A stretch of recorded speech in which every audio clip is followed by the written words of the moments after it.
I am getting ready to stitch my applique down.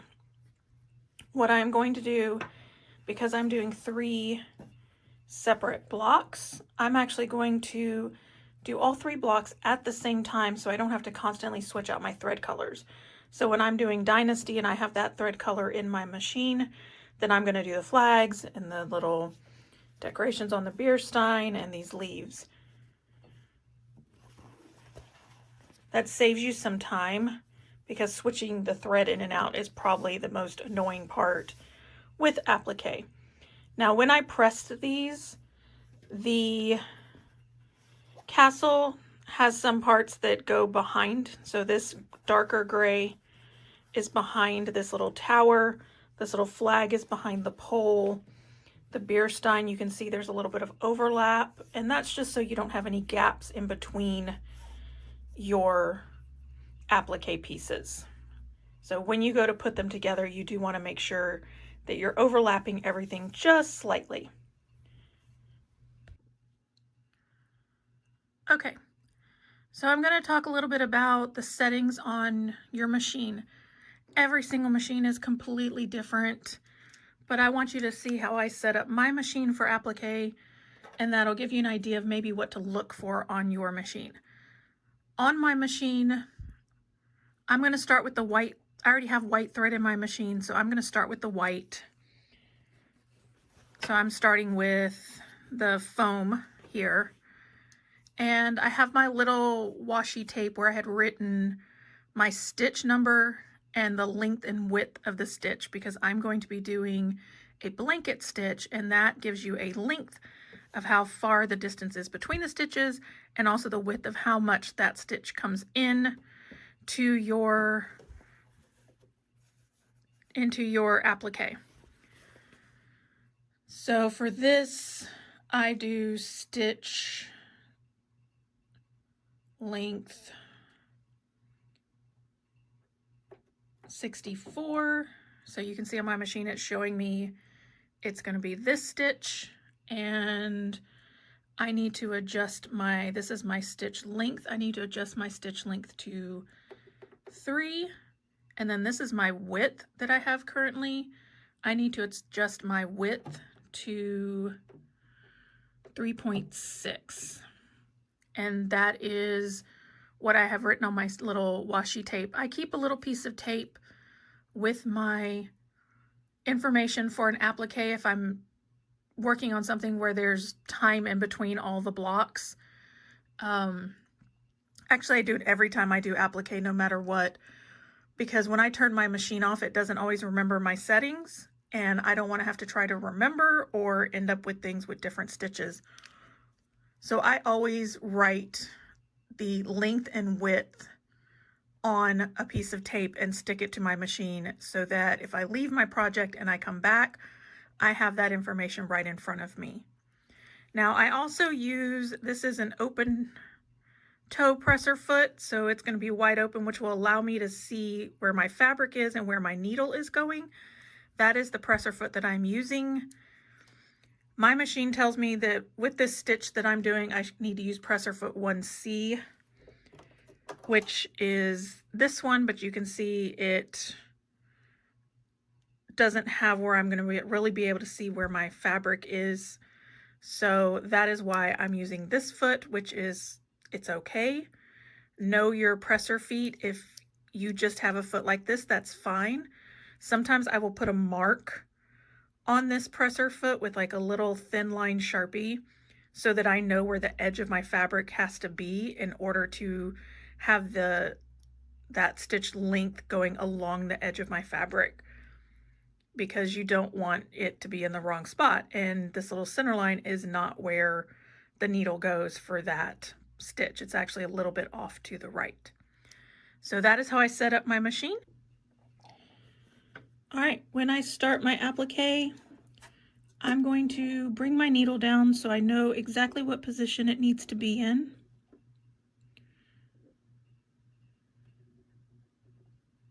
And sometimes I will bring it down and then back up so I can make sure that I'm in the right spot, that the needle is in the following the outside line position and not the bring it in for the little blanket stitch position. So you can see this is where it goes for that. I keep my needle in the down position, so when I stop sewing, it stops with the needle in the down position. That way I can pivot. So when I start sewing, I make sure my needle and that edge of the applique stay in line. I started with this nice easy straight little line. It gets a little more complicated when you hit the curves.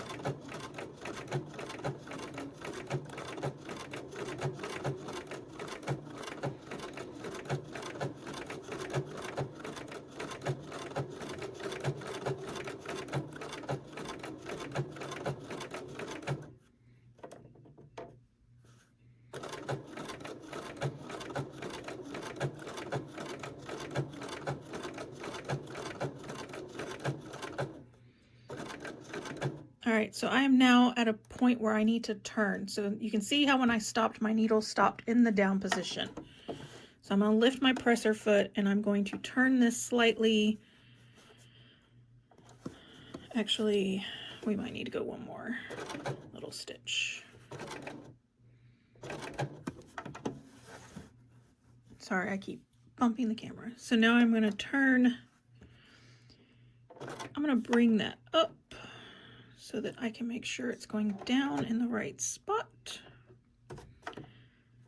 So when you're going around your curves and your corners, you might have to manually move things so that they go in the right spot.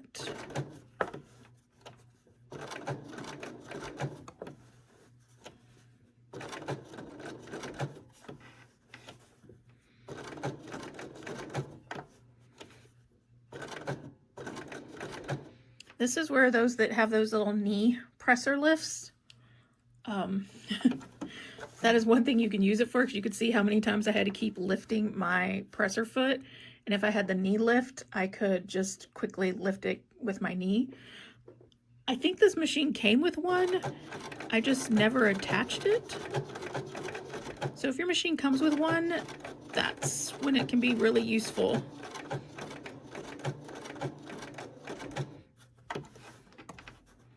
And you can see I'm not really lifting it all the way up. I just kind of lift it just enough.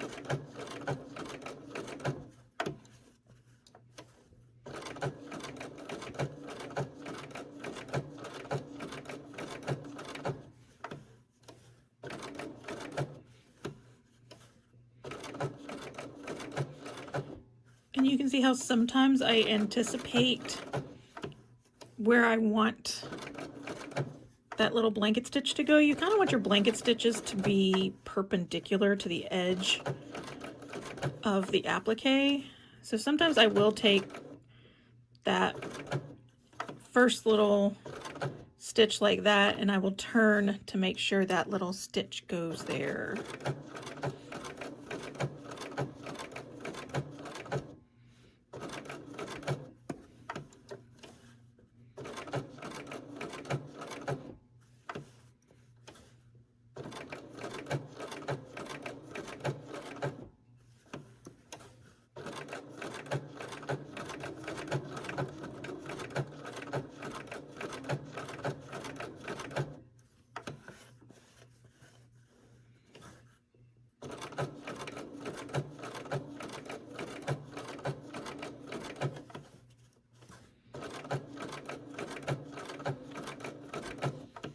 And I am at regular speed here.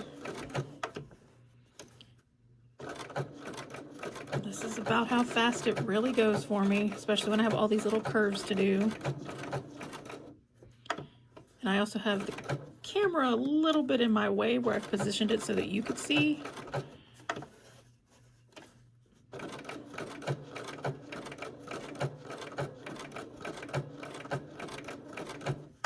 But you can see that I'm not speeding through this. I'm taking my time, making sure all those little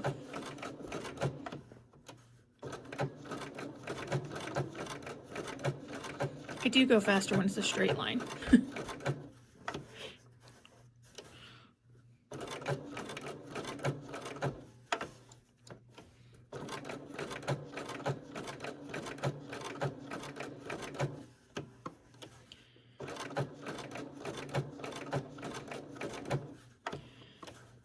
One thing you'll also want to double check, and it might be a good idea just to have a scrap piece of fabric that has been appliqued to another scrap piece of fabric, is checking your tension, because that is one part where this could go wrong.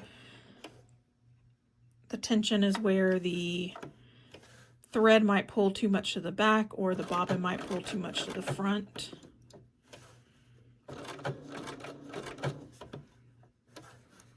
So I have this last little piece. I'm going to let it go that way a little bit so that we'll cross over it. It'll help lock that first piece into place. All right, then I will just pull this up, pull it out. You can, what I will do is I usually leave a longer piece of thread. And then I cut this in the back, cut my bobbin. And what I will do is I don't cut really close to the edge here because I don't want it to, sorry, there we go. I don't cut this string really close to the edge because I don't want it to start to come unraveled. So I cut a slightly longer piece of thread, and then I will take, when I'm done with all my applique, I take a needle. This is one of those easy thread needles. I think you can see a little better against there. Like the top is open and you can just push this through.